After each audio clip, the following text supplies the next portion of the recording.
ایران کے بادشاہ نے اپنے بیٹے کو پڑھانے کے لیے ایک استاد صاحب کا بندوبست کیا۔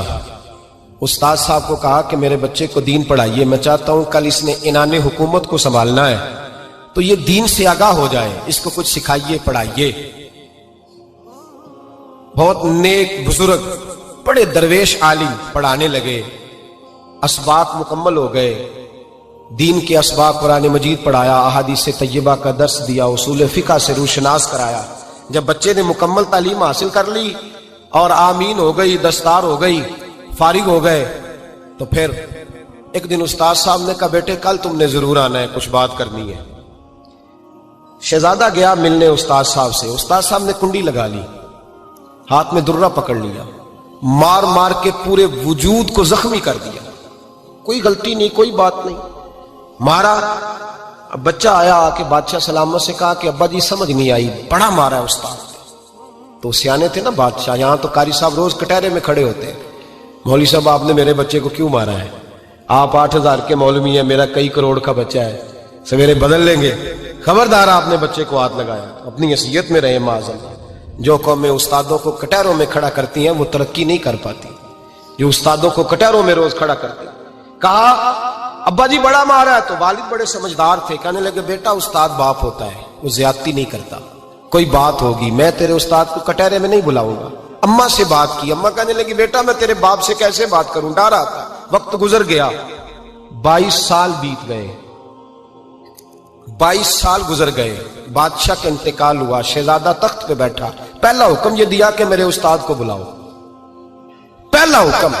استاد جی بوڑھے ہو گئے تھے، چھڑی کے اوپر ٹیک لگا کے آئے اور بھویں سفید ہو کے جھک گئی تھیں، یوں آنکھ کھول کے بڑی مشکل سے دیکھا، کہنے لگے شہزادے حکم ہو۔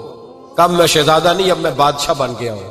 استاد جی 22 سال بیت گئے، آپ نے مارا تھا، پر وہ درد چونکہ زیادتی کی تھی، میرا قصور کوئی نہیں تھا، تو نہ میری روح سے درد گیا ہے نہ میرے جسم سے گیا ہے، میں بے اختیار تھا، پوچھ نہیں سکتا تھا، آج با اختیار ہوا ہوں۔ سب سے پہلے پہلا حکم آپ کو دیا، بلایا ہے، بتائے کیوں مارا تھا، کیوں مجھے مارا تھا، میری زیادتی بتائے۔ تو استاد، بوڑھے استاد کی آنکھیں آنسوؤں سے بھر گئیں، کہنے لگے بیٹے بس آج کے دن کے لیے مارا تھا، یہ جو دن آ گیا نا میری زندگی میں، اس لیے مارا تھا، یہ میں چاہتا تھا میری زندگی میں وقت آئے، آج کے بس میری مراد پوری ہو گئی۔ کہا صاحب کس لیے، مجھے بھی سمجھائے۔ آپ فرمانے لگے کتنی دیر ہو گئی تجھے مار کھائے ہوئے، کتنا زمانہ بیت گیا؟ کہنے لگا 22 سال۔ فرمایا زخم بھولے تو نہیں، درد ختم تو نہیں ہوئی، تمہیں بات ایک منٹ کے لیے بھی تمہارے حافظے سے محو تو نہیں ہوئی؟ کہا استاد جی روز رات کو یاد آتی، روز خیال آتا تھا۔ استاد کہنے لگے بھائی تو بے اختیار تھا، پوچھ نہیں سکا، 22 سال تجھے یاد رہا، مجھے پتا تھا تو ایک دن حکمران بنے گا، میں نے تجھے اس لیے مارا تھا کہ بیٹے یاد رکھنا، کسی پہ ظلم نہ کرنا، اگر تجھے 22 سال تک یاد رہا ہے تو جس پر تو ظلم کرے گا اسے بھی قیامت تک یاد رہے گا، اور یہ یاد رکھنا تو آج با اختیار ہوا تو تو نے مجھے بلا لیا ہے، قیامت کے دن غریب با اختیار ہو جائیں گے، مظلوم با اختیار ہو جائیں گے، وہ با اختیار ہوں گے للہ الواحد القہار، رب کریم کی بارگاہ کے اندر ان کا اختیار ہوگا، اکیلے اللہ کی حکمرانی ہوگی۔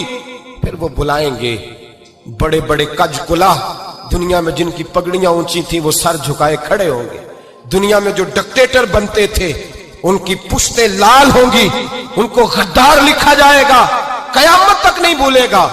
ظلم کرنا تو سوچ سمجھ کے کرنا، اتنا کرنا جتنا تم سہ سکتے ہو، اتنی زیادتی کرنا جتنی قیامت میں تم برداشت کر سکتے ہو۔